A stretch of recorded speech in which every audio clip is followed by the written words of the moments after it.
This was a great end-of-game design play by Coach Mazzulla with the Boston Celtics.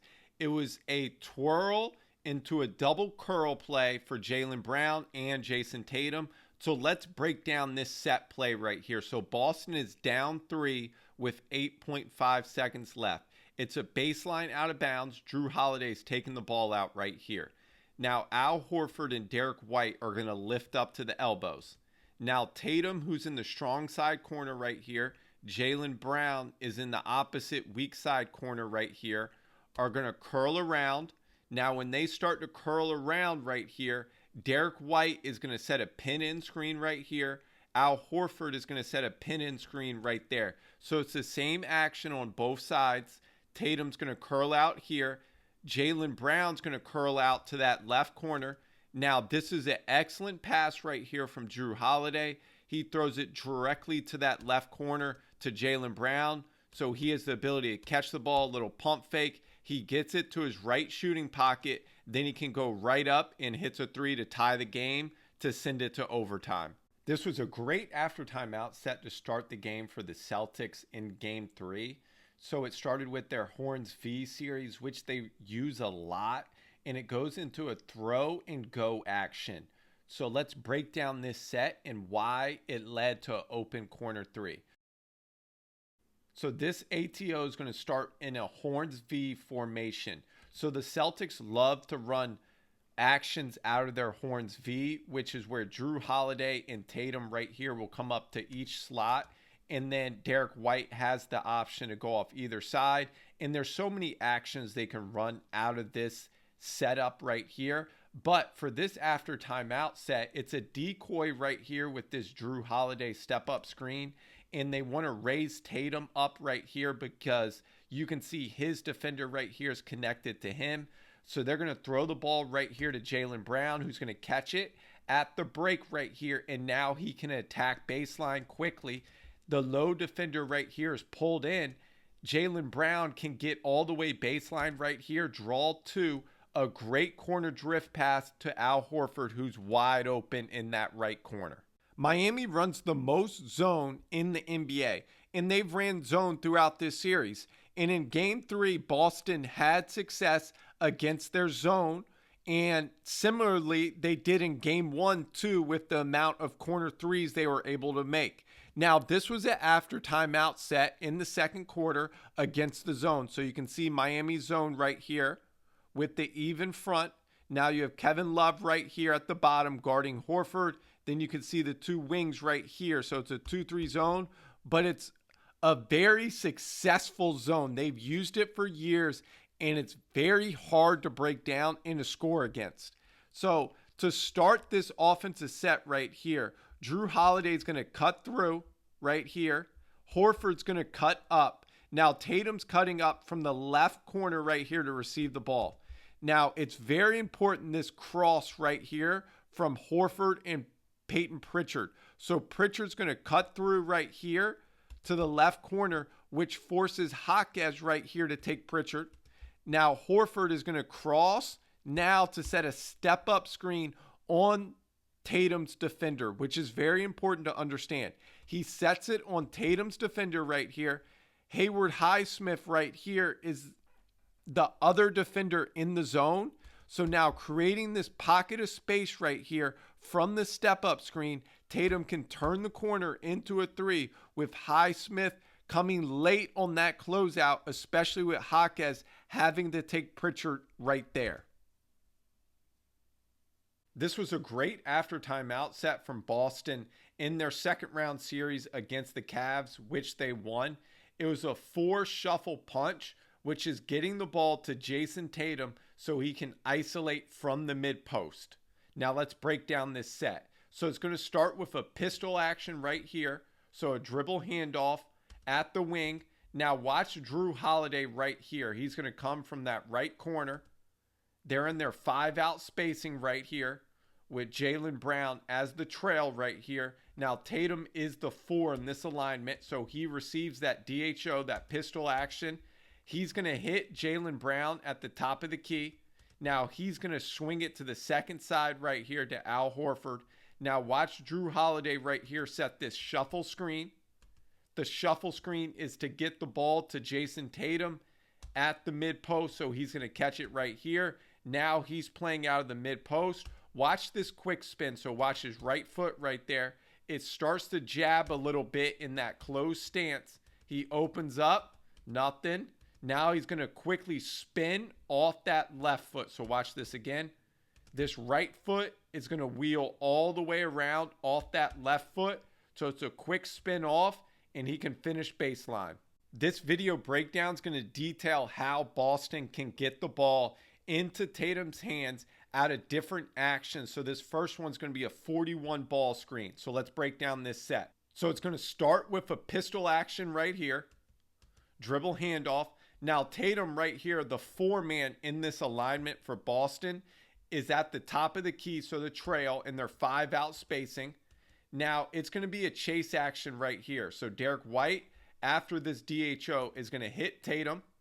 Now he's going to set a ball screen. So that's the 41 action right here. They're trying to attack Darius Garland right here in the ball screen. So they're putting him in the action. He's going to evade outside of Darius Garland right here, who's going to show to touch. Now, Strus right here, the primary defender on Tatum, is going under right here to meet Tatum on the other side, but he's able to evade and then get right to a dribble 3. Now, here's another example of getting the ball to Tatum to play out of that 41 action. So putting him as the primary ball handler in a ball screen. So here's that side ball screen. It's attacking Darius Garland in that ball screen coverage right here. So they're putting him in the action like we saw earlier. He's going to show to touch. Dean Wade right here, the primary defender on Tatum, is going to go over top right here the screen. So we saw earlier his primary defender went under. Now watch the nail defender right here. He's going to start to move in right here to the nail to take away that driving angle. So Tatum makes the easy read right here to hit Jaylen Brown for a wide open 3.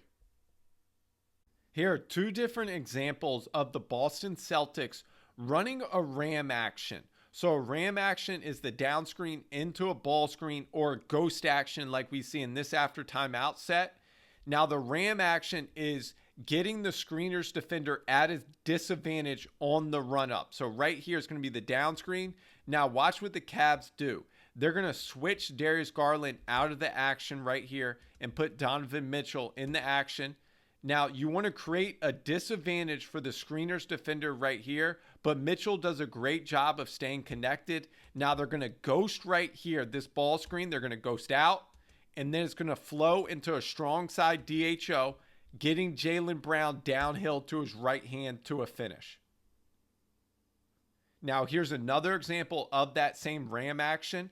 Now in this example, they're using the ram action to get a seal switch for Tatum to then play at the nail. The nail's one of the toughest spots in basketball to double from.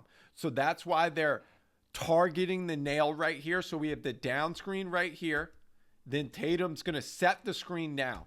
Now, when he sets this screen right here for Pritchard coming off, he's going to seal the switch right there. So he's forcing a switch, and then he's going to post up right here at the nail. So now he can play either direction right here. We have a shooter in each corner, and we have an offensive player at the dunker spot right here that will circle if he went the other way, or he can circle to the dots right here. But Tatum makes a great move right here to spin off and then finish with that left. The Tatum-Al Horford connection were in full display in Game 3. So this first after timeout is a ram action, and then Horford's going to pop the space right here. Tatum recognizes he has 2 on the ball right here, so he can make a pocket bounce pass right here to Al Horford for a wide open 3 at the top of the key.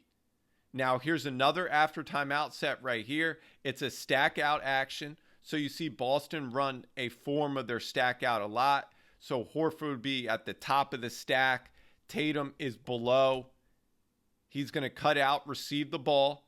Now it's going to be a wing ball screen right here. Now Horford's going to set the screen. You can see Turner is at the level of the screen right here.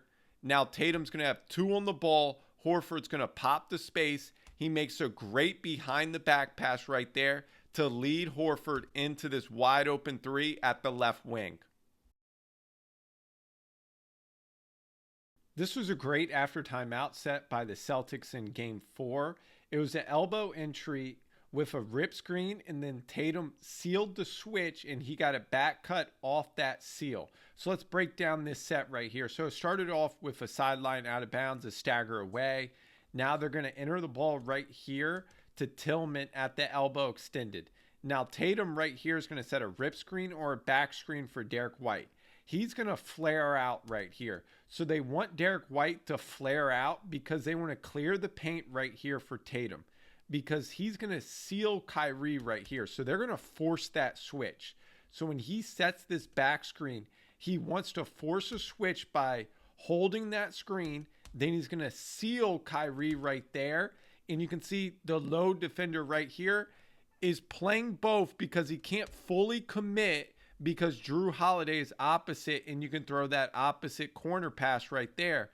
But with Tatum sealing right here, he's going to catch it. A great bounce pass from Tillman. Now Luka's late on that rotation, and Tatum can finish at the rim. An offensive strategy that Boston had in Game 5 against the Mavs in the finals for their closeout victory was to force Lively to switch onto Tatum and then force him to defend a ghost or a slip action. So now Lively's defending Tatum. Now Hauser's going to come from that right corner. He's going to ghost out of the action to get a wide open 3. So they run it again right here. So they're going to get the ball to Tatum. Now it's going to be a side ball screen instead of that step up ball screen. But Lively's going to switch right here. Hauser's going to come from that right corner again. He's going to ghost out of that action. And they're just trying to make that moment of confusion for Lively, whether to switch or what he's going to do, because you can see on that last clip, they put 2 on the ball. Now Tatum gets this slight advantage to get downhill. Now he finds Jaylen Brown right here, who's lifting up to the break. And you can see PJ Washington is pulled in right here because Tatum gets that step on Lively right here. So watch the low defender right there. He's going to step into the paint, which allows Jaylen Brown to be open for a 3. Similar action again. They get Lively on that switch in the middle third. Now Drew Holiday, who's being defended by Luka right here, is going to set this slot ball screen. Tatum does a great job of rejecting the screen because you can see Lively opens up that hip. So now Tatum can get downhill to finish through that contact.